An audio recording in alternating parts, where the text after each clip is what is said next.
सुनेत्रा पवारांचा एक निर्णय बारामतीत वातावरण फिरवणारा ठरेल. रोहित पवारांनी काकी मॅनेज हा मेसेज पेरला, परिणाम बारामती हातची गेली असती. सुनेत्रा पवारांना दादांची जागा पाहिजे, पण अपघाताची चौकशी करण्यासाठी इंटरेस्ट नाही. रोहित पवारांनी अंगावर विषय घेतला. पवारांमुळे बारामतीत उलथापालथ. 2 महिन्यात सुनेत्रा पवारांवर डाव नेमकं घडलाय. अजित पवारांचे निधन झाल्यानंतर जिथे बारामती बिनविरोध होईल अशा चर्चा सुरू झाल्या, त्या सगळ्यांवर पाणी फिरण्याचं काम पुढील 2 महिन्यात झालं. अजित पवारांचा अपघात आहे की घातपात आहे या प्रश्नासाठी रोहित पवारांनी महाराष्ट्र पिंजून काढला. अनेक दारं ठोठावली, अनेक पोलीस स्टेशनं ठोठावली, अनेक बड्या नेत्यांच्या गाठीबेठी घेतल्या, पण महाराष्ट्रात अजित पवारांच्या अपघाताबाबत गुन्हा दाखल झाला नाही. हे महाराष्ट्राचं दुर्दैव तर आहेच, मात्र त्यासोबतच उपमुख्यमंत्री या पदावर असतानाही सुनेत्रा पवारांनी त्यांची ताकद वापरली नाही. याचाच अर्थ, याचा ठपका सुनेत्रा पवारांवरही लागला. गेल्या काही दिवसांपूर्वी रोहित पवारांनी बोलताना म्हटलं होतं की साधी एक FIR घेतली गेली नाही. सुनेत्रा काकी या महाराष्ट्राच्या उपमुख्यमंत्री आहेत. त्यांनी म्हणायला हवं होतं, रोहित, तुझा काय विषय आहे तो सांग. लगेच संबंधित अधिकाऱ्यांना फोन करायला लागत होता आणि अजित पवारांच्या अपघाताबाबतची FIR घ्यायला लागत होती. हेच देवेंद्र फडणवीसही करू शकत होते. गृहखातं त्यांच्याकडे होतं. FIR जर कर्नाटकात घेतली जाते तर ती महाराष्ट्रातही घेतली जाऊ शकत होती. ते काम करणं देवेंद्र फडणवीसांनी गरजेचं होतं, मात्र ते केलं नाही. अजित पवारांचे पुत्र म्हणून जय पवार आणि पार्थ पवार यांनी अजित पवारांबाबत नेमकं घडलंय काय हे समजून घेण्यासाठी प्रश्न उपस्थित केले नाहीत. ठेवले खाली स्टेटस आणि टाकले 1-2 ट्विट. याच्यातून काहीही निकाली लागलं नाही. आणि हाही मेसेज बारामतीकरांपर्यंत पोहोचत होता. जर अजित पवारांच्या घरातील व्यक्ती असतानाही सुनेत्रा पवार, जय पवार आणि पार्थ पवार यांनी हवी तशी भूमिका अजित पवारांच्या अपघाताबाबत घेतली नाही, तर मग सुनेत्रा पवारांच्या पाठीशी उभं राहायचं की ज्या रोहित पवारांनी प्रश्न उपस्थित करून सरकारला घाम फोडला, त्या रोहित पवारांच्या पाठीशी असणाऱ्या शरद पवारांच्या पाठीशी उभं राहायचं, हा प्रश्न बारामतीकरांनी सोडला.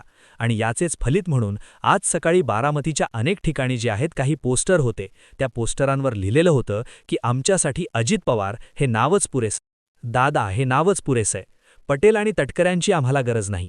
आज सुनेत्रा पवार त्यांचा उमेदवारी अर्ज दाखल करणार आहेत आणि त्याच दिवशी बारामतीमध्ये अजित पवार हे नावच पुरेसं आहे, पटेल आणि तटकऱ्यांची गरज नाही हा मेसेज टाकला गेला. मात्र या बॅनरवरती असंही लिहिलं जाऊ शकत होतं की दादांनंतर आमच्यासाठी सुनेत्रा वहिनीच. मात्र 2 महिने सुनेत्रा पवारांच्या हालचाली ज्या होत्या त्या संशयास्पद होत्या, निर्णय जे होते ते संशयास्पद होते आणि अनेक प्रश्न रोहित पवारांनी उपस्थित केल्यामुळे जितके सरकार म्हणून फडणवीसांवरती उपस्थित झाले, तेवढे सुनेत्रा पवारांवरही उपस्थित झाले. आणि त्यामुळे जर सुनेत्रा पवार निवडणूक आयोगाला ते पत्र लिहित नव्हते की 28 जानेवारी नंतरचं कुठलंही पत्रव्यवहार वैधू नका, आणि जर मेसेज हा पोहोचवत नव्हते की पटेल आणि तटकरे नाही तर सुनेत्रा पवार पक्ष चालवते, सुनेत्रा पवारांचाच पक्षावर ताबा आहे, हा मेसेज पोहोचवला, म्हणून तरी बारामतीत कुठेतरी सुनेत्रा पवारांविषयी आता सहानुभूतीही आणि एक जबाबदार व्यक्ती म्हणून किंवा निर्णायक व्यक्ती म्हणून लक्ष केंद्रित करता आलं. आणि त्यामुळे तुम्ही आम्ही जरी या मुद्द्याला पटेल आणि तटकऱ्यांना हटवणं या दृष्टिकोनातून पाहत असलो, तरी सुनेत्रा पवारांनी मात्र बारामतीची निवडणूक बिनविरोध आणि अजित पवारांच्या मागे उभा असलेला व्यक्ती आपल्या मागे उभा करण्यासाठी हा लेटर बॉम्ब टाकला असावा, असाही अंदाज व्यक्त केला जातोय. आता या सगळ्या घडामोडींमध्ये बरंच काही बदलणार आहे, कारण काँग्रेसने या ठिकाणी उमेदवार दिलाय.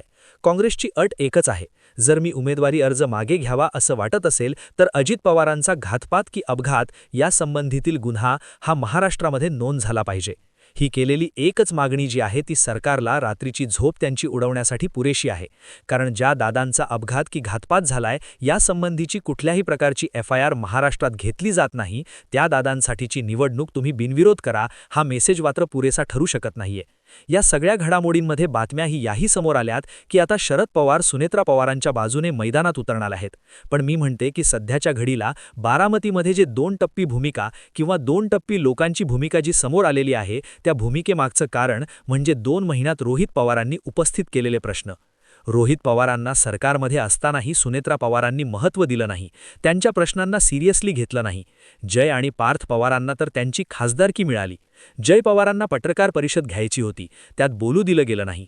पटेल आणि तटकऱ्यांवरती प्रश्न लावले, पण पक्षाच्या अध्यक्ष म्हणून सुनेत्रा पवारांनी तरी निर्णय घेणं गरजेचं होतं, असाही एक सूर होता. आणि त्यामुळे आता बारामतीत जर उलथापालथ काही घडली तर ती 2 महिन्यात रोहित पवारांनी पेरलेल्या भूमिकांमुळेच घडेल, हे समजून घेणं गरजेचं आहे. या सगळ्या घडामोडींबाबत तुम्हाला काय वाटतंय कमेंट सेक्शनमध्ये जरूर व्यक्त व्हा.